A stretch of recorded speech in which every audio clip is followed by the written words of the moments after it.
नमस्कार दोस्तों, मैं हूं महेंद्र दोगने। आप मुझे एमडी मोटिवेशन के नाम से जानते हैं। यहाँ पर मैं आप लोगों के लिए लेकर आया हूं संपूर्ण चाणक्य नीति, जिसके पूरे 17 अध्याय यहाँ पर आपको सुनने को मिलेंगे। यदि आप अपने जीवन को बदलना चाहते हैं और चाहते हैं कि आपको कुछ ऐसे तरीके पता चले जिससे आप जीवन को बहुत ही अच्छे ढंग से जी सके, तो ये 17 अध्याय आप सभी के लिए बहुत ही महत्वपूर्ण है। तो चलिए इस चाणक्य नीति की शुरुआत करते हैं। आचार्य चाणक्य के जीवन की एक प्रारंभिक घटना से उनके चरित्र का बहुत सुंदर खुलासा होता है। एक बार वे अपने शिष्यों के साथ तक्षशिला से मगध की ओर आ रहे थे। मगध का राजा महानंद उनसे द्वेष रखता था। वह एक बार भरी सभा में चाणक्य का अपमान कर चुका था। तभी से उन्होंने संकल्प लिया था कि वे मगध के सम्राट महानंद को पद से नीचे उतार कर ही अपनी शिखा में गांठ बांधेंगे। इसके लिए वे अपने सर्वाधिक प्रिय शिष्य चंद्रगुप्त को तैयार कर रहे थे। मगध पहुंचने के लिए वे सीधे मार्ग से ना जाकर एक अन्य उबड़-खाबड़ मार्ग से अपना सफर तय कर रहे थे। उस मार्ग में कांटे बहुत थे। तभी उनके पैरों में एक कांटा चुभ गया। वे क्रोध से भर उठे। तत्काल उन्होंने अपने शिष्यों से कहा, उखाड़ फेंको इन नागफनों को, एक भी शेष नहीं रहना चाहिए। उन्होंने तब उन कांटों को ही नहीं उखाड़ा, उन कांटों के वृक्षों की जड़ों में मही डाल दिया ताकि वे दोबारा न उग सके। इस प्रकार वे अपने शत्रु का समूल नाश करने पर ही विश्वास करते थे। वे दूसरों के बनाए गए मार्ग पर चलने में कभी भी विश्वास नहीं करते थे। वे अपने द्वारा बनाए गए मार्ग पर ही चलने में विश्वास करते थे। आशा करता हूं इन अध्यायों को सुनने के बाद आप भी अपनी जिंदगी में अपने मार्ग खुद तैयार करें, अपने ऊपर विश्वास करें और अपनी जिंदगी में आगे बढ़े।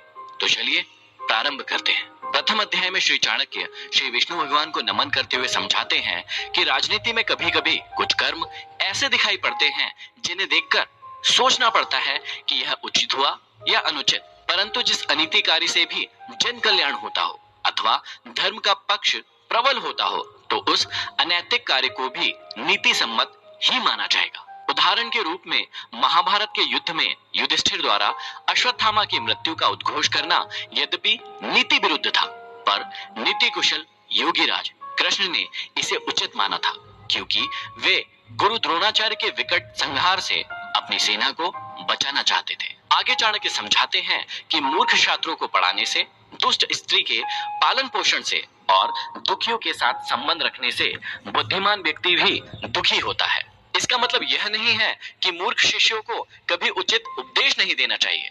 समझाने का तात्पर्य यह है कि पतित आचरण वाली स्त्री की संगति करना तथा दुखी मनुष्यों के साथ समागम करने से विद्वान तथा भले व्यक्ति को दुख ही उठाना पड़ता है। वास्तव में शिक्षा उसी इंसान को दी जानी चाहिए जो सुपात्र हो। जो व्यक्ति बताई गई बातों को ना समझे, उसे परामर्श देने से कोई लाभ नहीं है। मूर्ख व्यक्ति को शिक्षा देकर अपना समय ही नष्ट किया जाता है। यदि बात दुखी व्यक्ति के साथ संबंध रखने की है, तो दुखी व्यक्ति हर पल अपना ही रोना रोता रहता है। इससे विद्वान व्यक्ति की साधना और एकाग्रता भंग हो जाती है। आगे श्री चाणक्य हमें समझाते हैं कि दुष्ट स्त्री, छल करने वाला मित्र, पलटकर तीखा जवाब देने वाला नौकर तथा जिस घर में सांप रहता हो, उस घर में निवास करने वाले गृह स्वामी की मौत में संशय ना करे, वह निश्चित ही मृत्यु को प्राप्त होगा। घर में यदि दुष्ट और दुष्चरित्र वाली पत्नी हो, तो उस पति का जीना ना जीना बराबर ही है। वह अपमान और लज्जा के बोझ से एक तो वैसे ही मृतक के समान है, ऊपर से उसे सदैव यह भय भी बना रहेगा कि यह स्त्री अपने स्वार्थ के लिए कहीं उसे विष न दे दे। दूसरा, यदि उस गृह स्वामी का मित्र भी दगाबाज हो, धोखा देने वाला हो, तो ऐसा मित्र आस्तीन का सांप होता है। वह कभी भी अपने स्वार्थ के लिए उस गृह स्वामी को ऐसी स्थिति में डाल सकता है जिससे उबरना उसकी सामर्थ्य से बाहर की बात होती है। तीसरा, घर में यदि नौकर बदजुबान हो, बात बात में झगड़ा करने वाला हो, पलटकर तीखा जवाब देने वाला हो, तो समझ लेना चाहिए कि ऐसा नौकर निश्चित रूप से घर के भेद जानता है, और जो घर के भेद जान लेता है वह उसी तरह से घर बार का विनाश कर सकता है जैसे विभीषण ने घर में भेद करके रावण का विनाश करा दिया था। तभी मुहावरा भी बना, घर का भेदी लंका ढाए। विपत्ति के समय काम आने वाले धन की रक्षा करें, धन से स्त्री की रक्षा करें और अपनी रक्षा धन और स्त्री से सदा करें। अर्थात संकट के समय धन की जरूरत सभी को होती है, इसलिए संकट काल के लिए धन बचाकर रखना उत्तम होता है। धन से अपनी पत्नी की रक्षा की जा सकती है। अर्थात यदि परिवार पर कोई संकट आए तो धन का लोभ नहीं रखना चाहिए, परंतु यदि अपने ऊपर कोई संकट आ जाए तो उस समय उस धन व स्त्री दोनों का ही बलिदान कर देना चाहिए। आगे श्री चाणक्य कहते हैं कि आपत्ति से बचने के लिए धन की रक्षा करें, क्योंकि पता नहीं कब आपदा आ जाए और लक्ष्मी तो चंचल है। संचय किया गया धन कभी भी नष्ट हो सकता है। श्री चाणक्य कहते हैं कि जिस देश में सम्मान नहीं, आजीविका के साधन नहीं, बंधु बांधव अर्थात परिवार नहीं और विद्या प्राप्त करने के साधन नहीं, वहां हमें कभी भी नहीं रहना चाहिए। अगले श्लोक में श्री चाणक्य कहते हैं कि जहां धनी, वैदिक ब्राह्मण, राजा, नदी और वैद्य ये पांच न हो, वहां एक दिन से भी ज्यादा नहीं रहना चाहिए। भावार्थ यह है कि जिस जगह पर इन पांचों का अभाव हो, वहां मनुष्य को एक दिन भी ठहरना उत्तम नहीं होगा। जहां धनी व्यक्ति होंगे वहां व्यापार अच्छा होगा, जहां व्यापार अच्छा होगा तो वहां आजीविका के साधन भी अच्छे होंगे। जहां श्रुतियों अर्थात वेदों के ज्ञाता ब्राह्मण होंगे वहां मनुष्य जीवन के धार्मिक तथा ज्ञान के क्षेत्र में भी विस्तृत रूप से फैले हुए होंगे।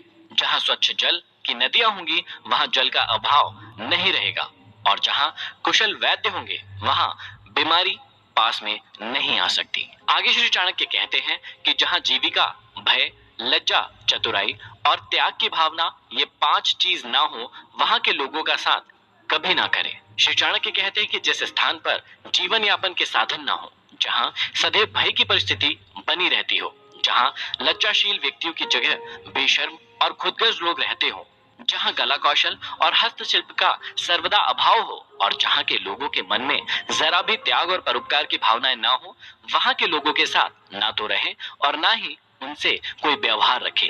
श्री चाणक्य कहते हैं कि नौकरों को बाहर भेजने पर, भाई बंधुओं को संकट के समय तथा दोस्तों को विपरीत परिस्थितियों में और अपने स्त्री को धन के नष्ट हो जाने पर परखना चाहिए, अर्थात उनकी परीक्षा लेनी चाहिए। चाणक्य ने समय समय पर अपने सेवकों, भाई बंधुओं, मित्रों और अपनी स्त्री की परीक्षा लेने की बात कही है। समय आने पर ये लोग आपका किस प्रकार साथ देते हैं या देंगे, इसकी जांच उनके कार्यों से ही होती है। वास्तव में संसार में मनुष्य का संपर्क अपने सेवकों, मित्रों और अपने निकट रहने वाली अपनी पत्नी से होता है। यदि ये लोग छल करने लगे तो जीवन दुभर हो जाता है।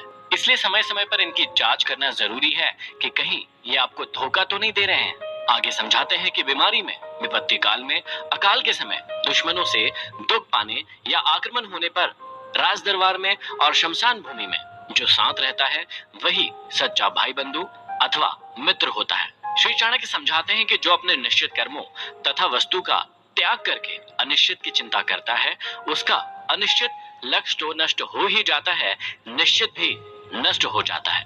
किसी ने सही कहा है, आधी को छोड़ सारी को धावे, आधी मिले न पूरी पावे। जो व्यक्ति अपने निश्चित लक्ष्य से भटक जाता है उसका कोई भी लक्ष्य पूरा नहीं हो पाता है। अर्थात भाव यही है कि आदमी को उन्हीं कार्यों में अपने हाथ डालना चाहिए जिन्हें वह पूरा करने की सामर्थ्य रखता हो। आगे श्री चाणक्य कहते हैं कि बुद्धिमान इंसान को अच्छे कुल में जन्म लेने वाली कुरूप कन्या से भी विवाह कर लेना चाहिए, परंतु अच्छे रूप वाली नीच कुल की कन्या से विवाह नहीं करना चाहिए, क्योंकि विवाह संबंध समान कुल में ही श्रेष्ठ होता है। लंबे नाखून वाले हिंसक पशु, नदियों, बड़े बड़े सींग वाले पशुओं, शस्त्रधारियों, स्त्रियों और राज परिवारों का कभी भी विश्वास नहीं करना चाहिए। श्री चाणक्य कहते हैं कि पुरुषों की अपेक्षा स्त्रियों का भोजन दुगना, लज्जा चौगनी, साहस 6 गुना और काम 8 गुना अधिक होता है। इन बातों का हमेशा ध्यान रखना चाहिए। ये था भाग 1। अब हम सुनेंगे अगले एपिसोड में भाग 2।